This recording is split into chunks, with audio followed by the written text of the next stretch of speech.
Hello, everyone, and welcome to the third webinar, part of the Schulich School of Business's webinar series on shaping the post-pandemic world. My name is Preet Olak, and I'm the Associate Dean of Research at Schulich. I'll be hosting the webinar today. So it gives me great pleasure to introduce today's speaker, Dr. David Johnston, who's Professor of Operations and Information Systems at the Schulich School of Business at York University. He's also the Program Director for the Master of Supply Chain Management at Schulich. Dr. Johnston's published researches in supply chain management, operational sustainability, healthcare operations, and the management of innovation. His most recent work is focused on strategies for the long-term sustainability of critical supply chains. The global crisis has exposed the strengths and weaknesses of current supply chains to sustainably deliver goods and services. As organizations move from disruption to recovery, they will look to engaging with key stakeholders, such as customers, suppliers, employees, and government in new ways. In his talk, Professor Johnston explores how managers will make different strategic choices and trade-offs in the design of future supply chains. So welcome, David, and it's all yours. Hello, and welcome to Schulich School of Business virtually. Today, we want to talk a little bit about how COVID-19 is going to change supply chains.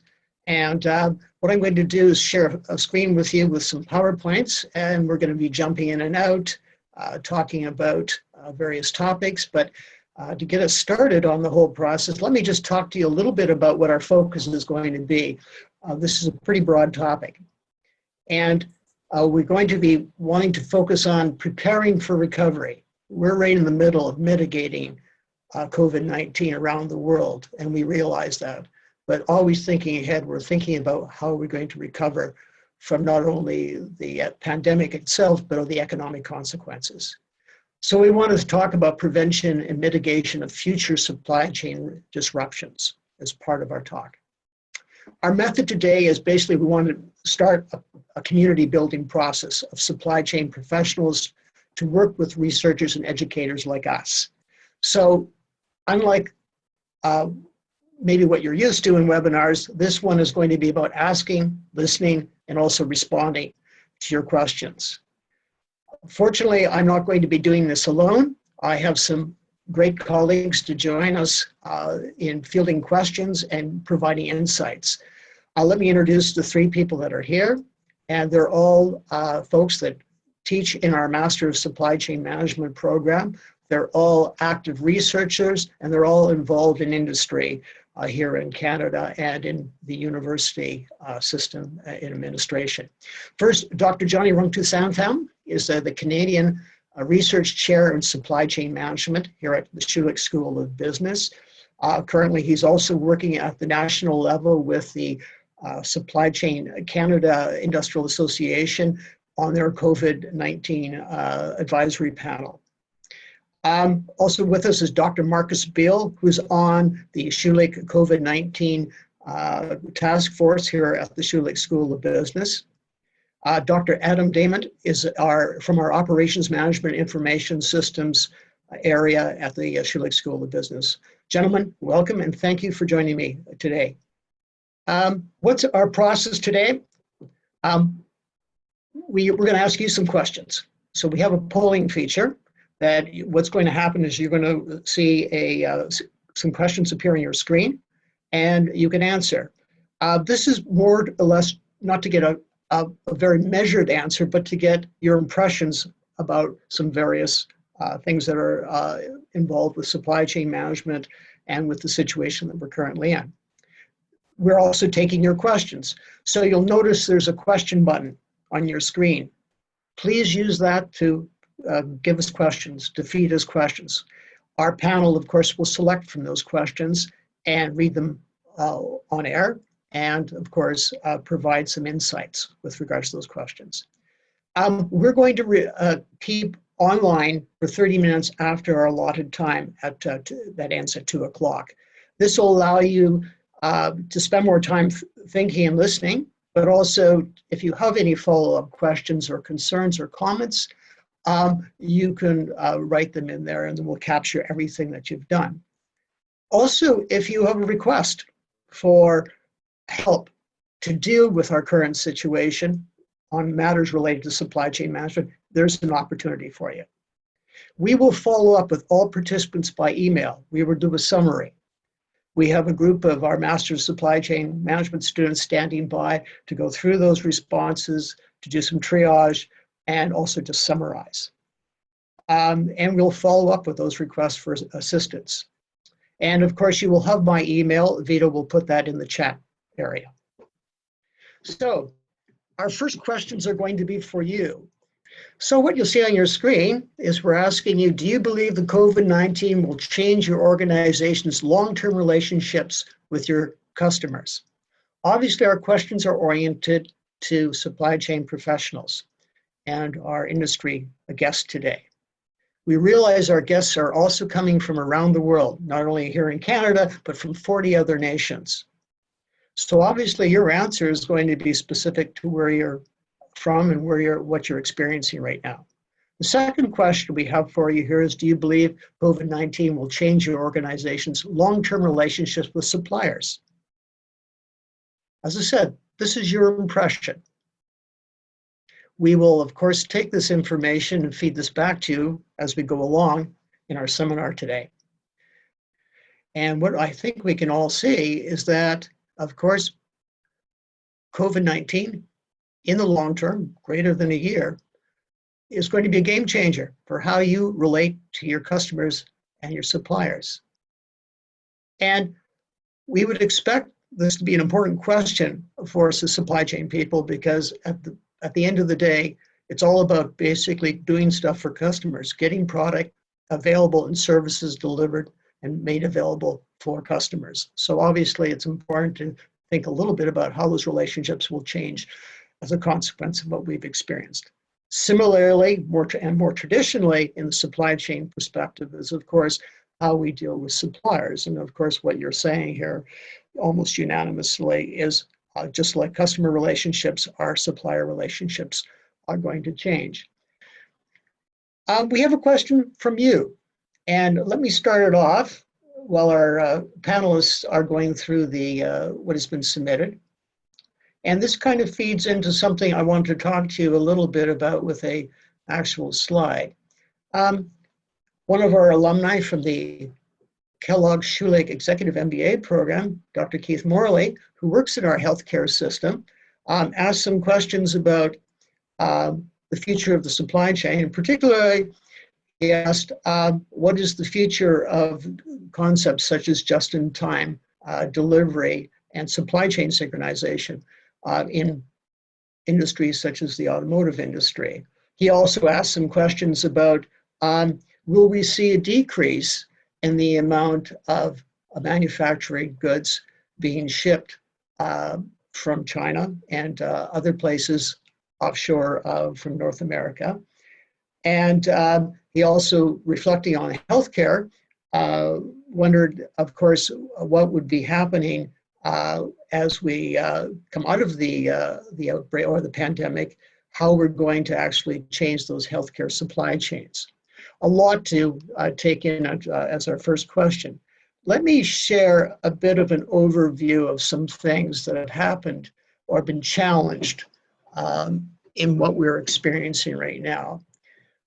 First thing that's been challenged is, of course, just-in-time delivery. The idea that basically we only have enough material, enough product to basically satisfy demand for very short periods of time, sometimes in the case of two businesses exchanging something like auto parts in a 4-hour time window, or keeping very low inventories to achieve a certain level of leanness in the management of inventory and capacity. Well, it does suggest that basically maybe we're running a little too lean and we're not putting enough of a buffer, what they often call safety stock, in supply chains. But one thing that's really important that we've learned about just-in-time and the philosophy that makes just-in-time possible, which is lean operations, is that there's merit in having direct and simple flows of goods and services between organizations. So that hasn't gone away. What we might have to do is change how we take those basic practices and principles and apply them to basically support not only cost efficiency and better control of our processes, but also to accommodate a term that you're going to hear a lot of today, resiliency. The other part of Dr. Morley's question, of course, goes to the idea of, the trends over the last couple of decades about outsourcing and outsourcing globally. And of course, that was his question about outsourcing products from China. They could be things like medical masks, it could be ventilators, it could be auto parts. Obviously, firms are going to be revisiting this, and whether what they have is their existing supply relationships and where they have them are sustainable from the point of view of resiliency. What is supported from our experience so far with the pandemic is, of course, good risk planning pays off. And we have a great example here in Canada, the Alberta healthcare system doing a very good job of actually having all the material and equipment that they need to run their healthcare system during this pandemic. Lots of issues here about transparency. Suddenly we're scrambling to find out where things are so we can get to where they're needed. So transparency is being reinforced as being important. Obviously, this idea that's been around for a long time in the purchasing environment of having dual sources of supply for material and services is a good practice and one that should probably be continued. The idea of maybe thinking about local sourcing is something that seems to be supported. We're definitely seeing as individual consumers the importance of the omni-channel strategy for order fulfillment in things like retailing. So what that means to the lay person is you can basically pull up curbside and pick up your groceries, or you can have them delivered to your home.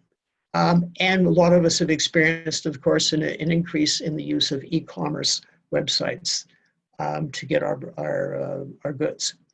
The other thing that we've discovered, of course, and we're experiencing today with the seminar, is the value of distance monitoring and coordination and the ability to communicate remotely around the world. And of course, that, is accelerating as a necessity of our social isolation due to the pandemic. The other thing that will become very interesting, and already people are talking about this with regards to our recovery, is of course the importance of having automation, in some cases to create the social distancing in things like factories, but also how that also protects us from maybe having a workforce that is compromised by the pandemic. And this applies not only to blue collar work, but also white collar work or knowledge worker activities. Three things that have not changed that I would like to emphasize, which we've always been concerned about in supply chain management, but I think we have to learn how to do better if we're going to avoid future supply chain disruptions. Once again, demand management is very important. We have to be very careful and very knowledgeable in how we invest in capacity and inventory, where we put cash flow. It has to be deployed strategically in the right place at the right time to make sure there's product available for consumers and for businesses. We have to continue to share more information up and down the supply chain. Supply chain people talk about defeating the bullwhip effect. Well, that bullwhip effect has to be diminished. And we have to, within companies, deal with keeping that information about the customer and about supply moving across the various functional groups within organizations, removing functional silos. There should be no distance between it and no barriers between information flowing between the sales and marketing function and operations. The second thing that we have always known is important but have to keep pushing at is managing for long-term resiliency. Prioritizing resiliency over relentless efficiency. Often we are driven purely by the idea of getting the lowest unit cost per product. And of course, the downside of it is if you don't have supply, you don't have product, and you don't have product for customers. Supply chain management has been late to the party with regard to the lean operational improvement movement. And The idea behind it, of course, is empowering employees to continuously improve. Where are you going to get these improvements and changes to your operations in our recovery, if not basically empowering people who know how the job, do the job on the line, in line positions, contributing their ideas about what should be the best practice. Of course, we're large advocates at the Schulich School of Business about data-driven decision-making and actually making sure that we have systems in place to support good decision-making, collecting data, having those enterprise resource planning systems to share information and make good decisions about demand and supply. Of course, the other thing that we're talking a lot about at this time that we've always talked about is the importance of risk management, how important it is to collaborate between customers and suppliers, to anticipate threats, to think about maybe we keep a bit of extra inventory just in case. Also, to get the expertise of these folks about potential supply chain shocks. One of the things we can take from industries such as financial services is we need to think about what is our appetite for risk. How much risk can we take on and how risky some of our activities are really. And then, of course, make decisions accordingly. The other basic thing, of course, that would become evident to everybody now after the pandemic has been upon us is, of course, having a business continuity plan. So a lot of ideas about what is changing, and of course, what we're going to do more of that we've already had some ideas about what is best practice. So let me open this up for questions from you. Let me go to our panelists. Folks, what do you have for us that we can chat about? Okay, I'm just seeing a question here. This is Marcus Beal, by the way. Thank you. From Bibu Mohaparta. And the question is, do you think there will be increased visibility of supply chain network risks through information sharing and the development of standardized risk assessment tools? That's a very interesting question. And I think for quite some time now, the supply chain sector has really tried to focus on increasing visibility and coordination within supply chains, really within supply networks. One of the areas that could still be improved is probably demand forecasting and product tracking. And product tracking also has public health implications, particularly when it's with regards to foods. But also in healthcare, what you can currently see is that in some countries, the way in which COVID infections are measured, aggregated, is quite inconsistent, sometimes comes with huge delays, which makes them largely meaningless, and is otherwise unreliable. Hopefully, there will be some reckoning based on this, and with the result that there will be a greater emphasis on the implementation of reliable information systems that make visibility within those processes much better. In the end, whether it's in healthcare or food or transportation or whatever, it's all about process management, and we cannot manage any processes without bad data. So I hope that answers the question. Gentlemen, other questions you found that are interesting that we can provide some answers to? Yes, this is Adam here. There's one question: how do you balance AI demand forecasting versus overlays and manual work when situations like pandemics come up that cannot be accurately forecasted with modeling? Any best practices?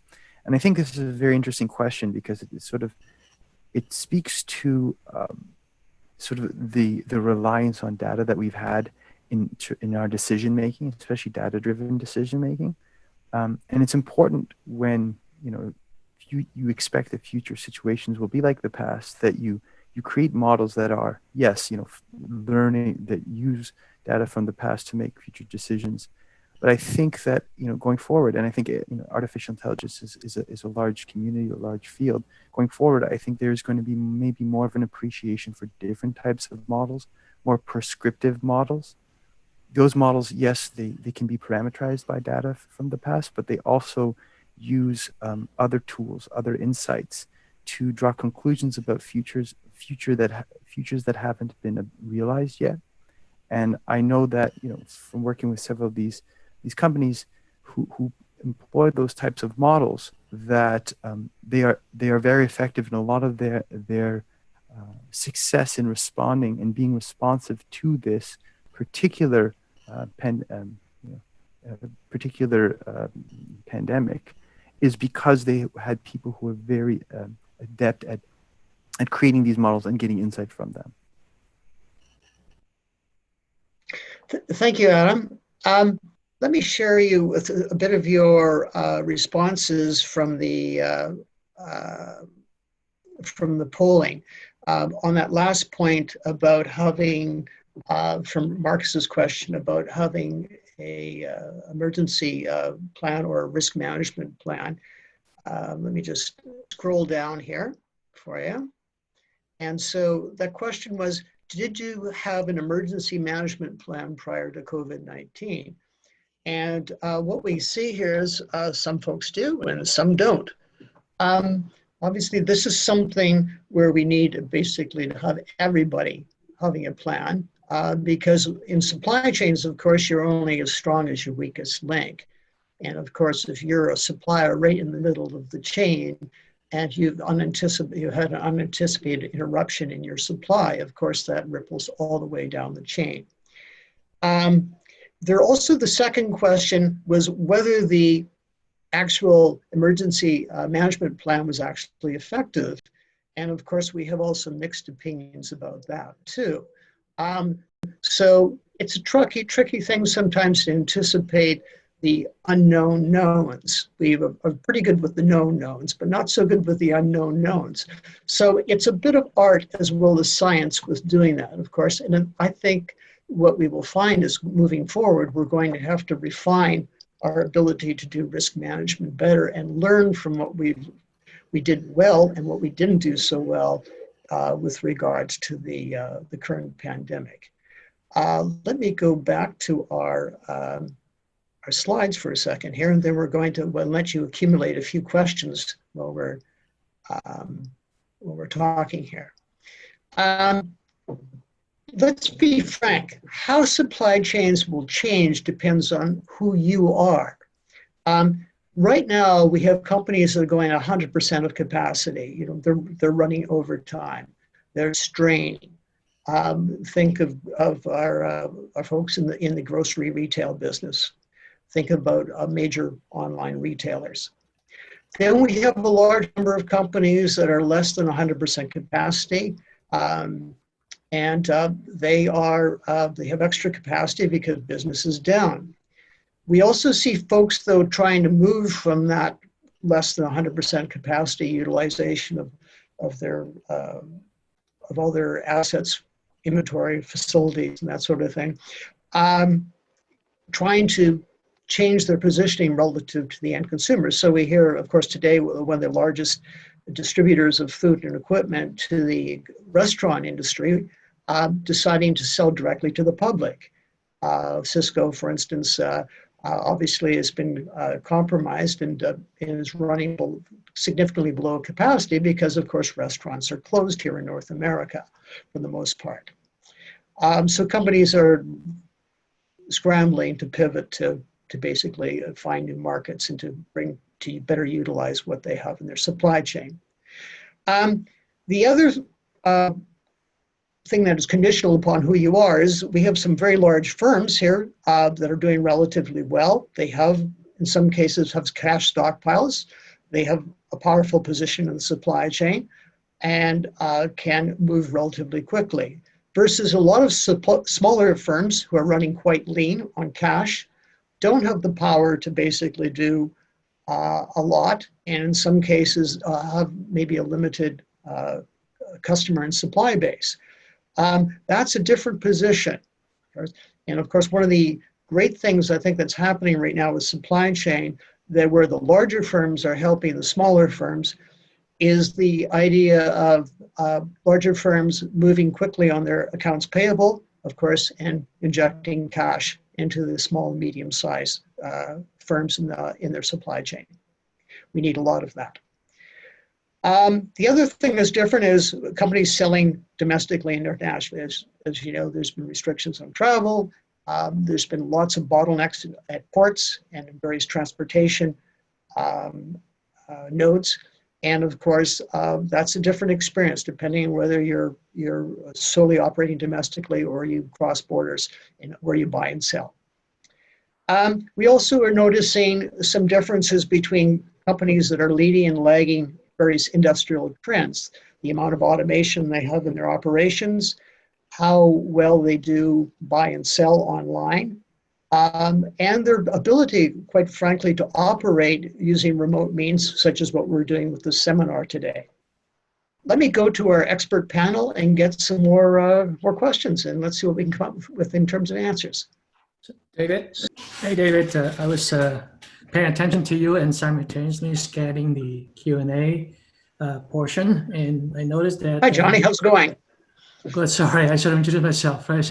Instead of jumping in, Johnny Runkasanata here. So on the panelists, I noticed that the questions that are being submitted sort of coalesce around 4 categories. One has to do with how a job's going to be affected in supply chain because of COVID-19. Second set of questions dealing with the localization of supply chains versus global supply chains.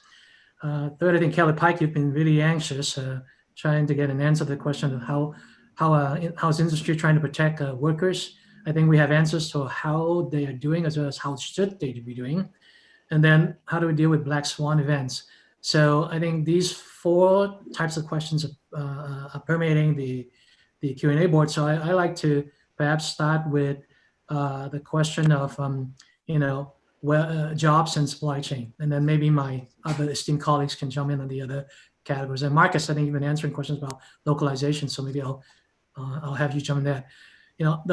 The good news, okay, is that we are in hot demand right now because the news is pretty much about supply chains and supply chains and supply chains. Unfortunately, it is about supply chains being broken and being frail. And in part because of all the decisions we have taken in the last 20 years to make them more efficient. And Professor Johnston, David has actually highlighted a number of contributing factors to why supply chains today are increasingly frail. So I see the job prospects for individuals who want to specialize in supply chain becoming greater and greater in demand in Canada, if not globally. Coming from the US recently, it's already in hot demand there with a number of programs and departments and strategic level, exec level positions that are tied to supply chain. So that's the answer to the set of questions that I've been asked about, will there be greater need for supply chain professionals and jobs out there? So Marcus, can I turn over to you to answer the localization and globalization question? Sure. Thank you, Johnny.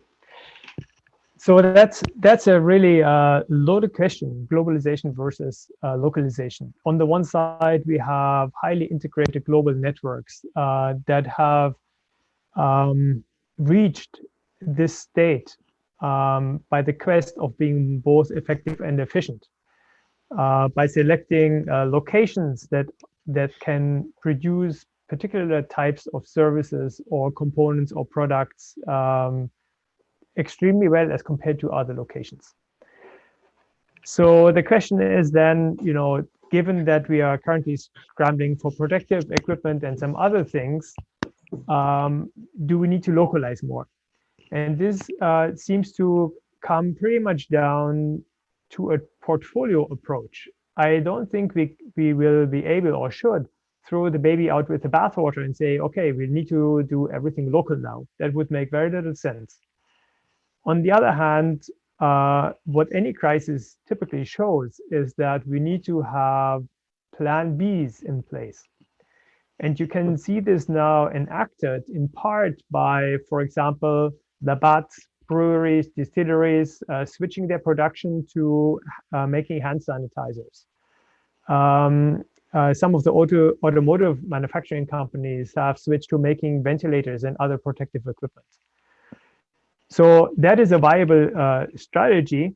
The difficulty at the moment is that this is all one-off and unplanned. What you would really want is to have a plan B and a plan C planned out upfront with productive capacities earmarked for such and other eventualities. So can I see a shift in how things are done globally? I can see one. Would I think that it will end up being extremely dramatic? I'm not sure that will be the case. Great, thank you. There was a question on protecting workers, frontline workers. And I think, you know, so my research deals a lot with sort of the healthcare aspects of supply chain. And I think you know, what's going to happen is that you're going to see changes to processes to ensure that these workers are safe. Now, in other cases, when workers are you know, maybe involved in factory work or something like that, there might be more automation. So that's sort of the downside. But I think what is really amazing about this, you know, one of the amazing stories that has come out of the pandemic is how resilient and responsive a lot of companies have been to changing processes in order to ensure that their frontline employees are protected.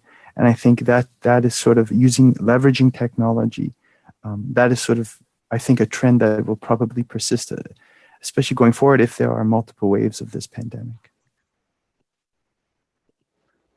Thank you, Adam.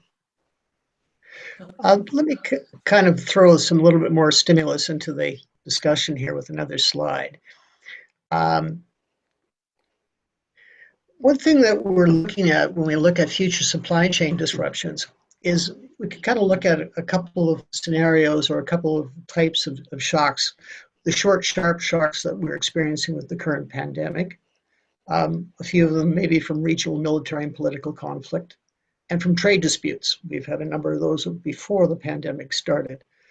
But we also have a number of emerging disruptors that I call long, slow boils, which I think we've been relatively ineffective in coming to terms with to date, partially because they don't create the same level of pain and awareness in the supply chain and by the public.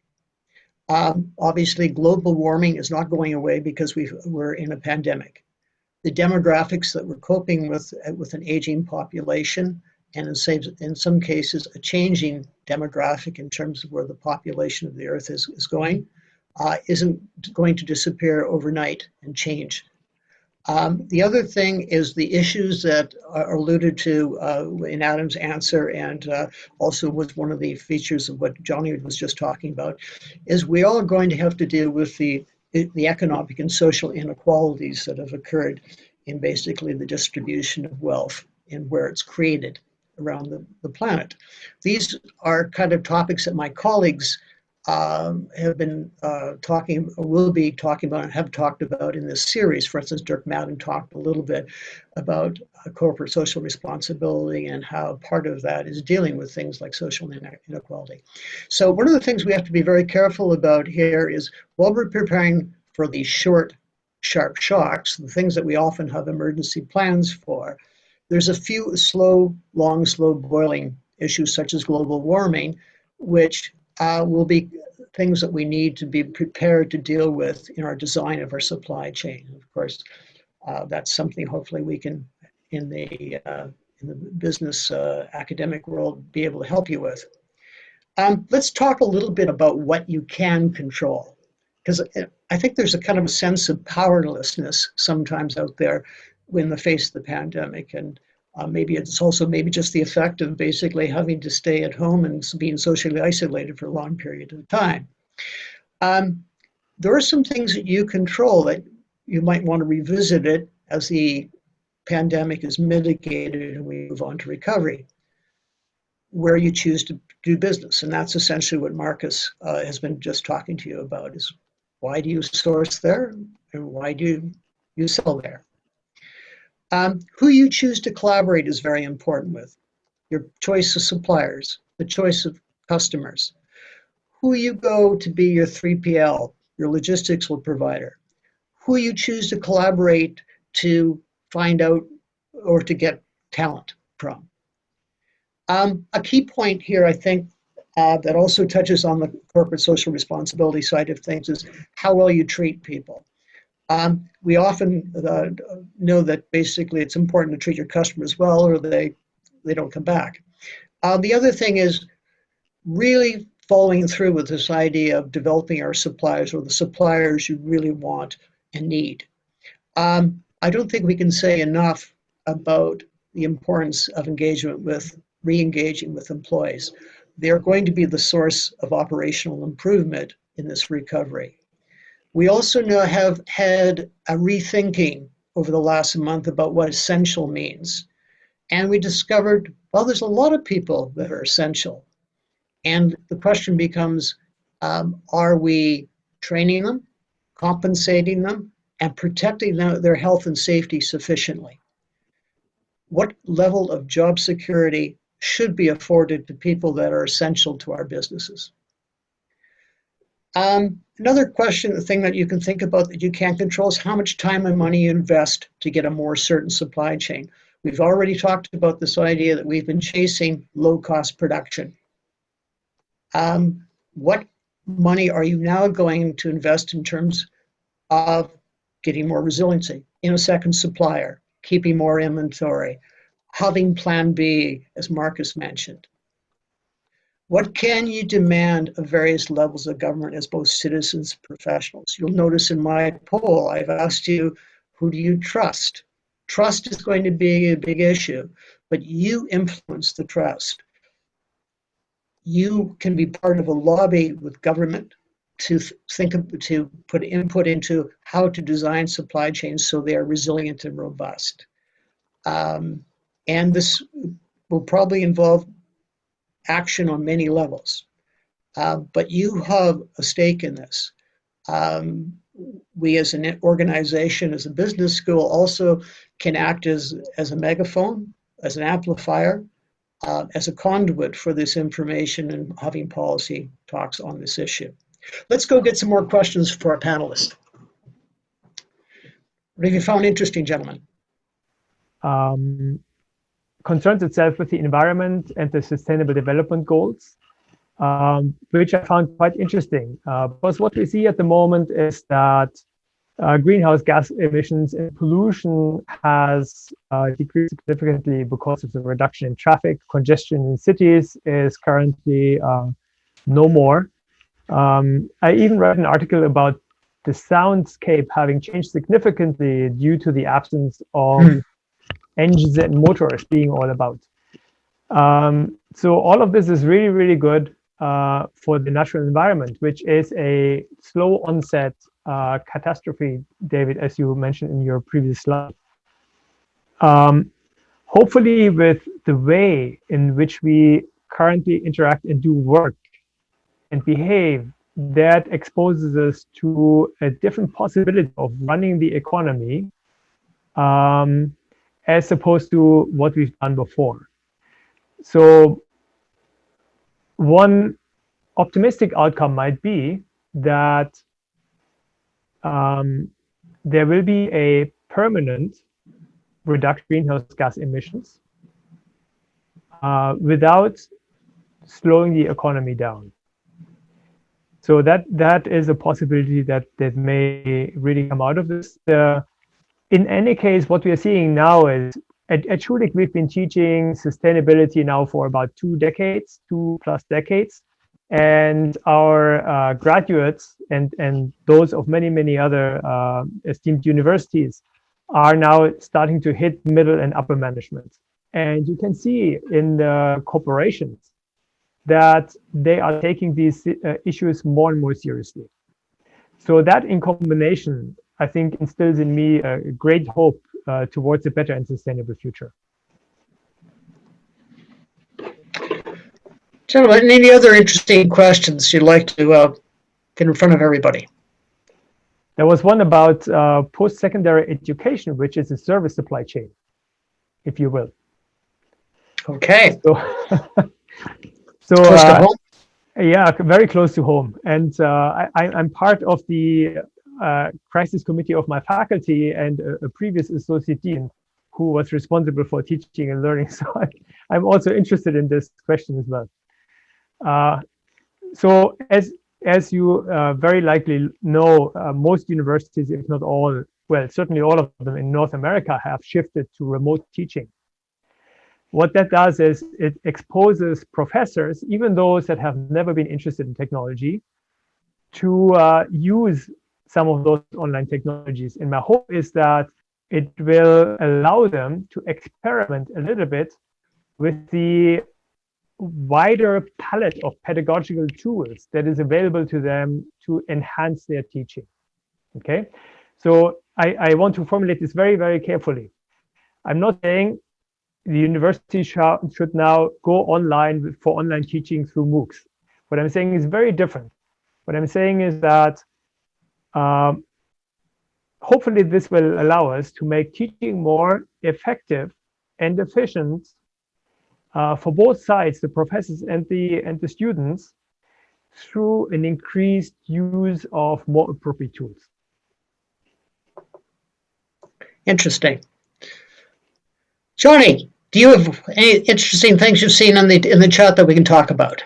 Yeah, there's a number of questions about Black Swan events, and I think Doug, a colleague of ours, actually has an interesting question with, as we begin to do more localization of supply chains, will that lead to systematic inflation? So let me, if I can share something, okay, as it relates to Black Swans on the screen, then maybe you can have that conversation. So this is something I think we need to get not only companies, but individuals and the government to do better, right? Which is to habitualize the activity of actually identifying and not just identifying, but really understanding what I call potential supply disruption triggers. And a trigger is anything that actually interrupts your flow, right? The COVID-19 by itself is not a supply disruption, as long as we had all the PPEs and all the medical supplies and all the food, so there will be no disruption. The reason why COVID-19 is triggering a supply disruption is because our supply chains, based on the decisions in the past, have become frail. And to David's point, okay, we haven't really done a good job, I think, of what I call the Black Swan, event type planning or understanding. And because by definition, the Black Swan is something that doesn't occur with, regular frequency, but it does have devastating impact, it's understandable that we're not very good at it, okay?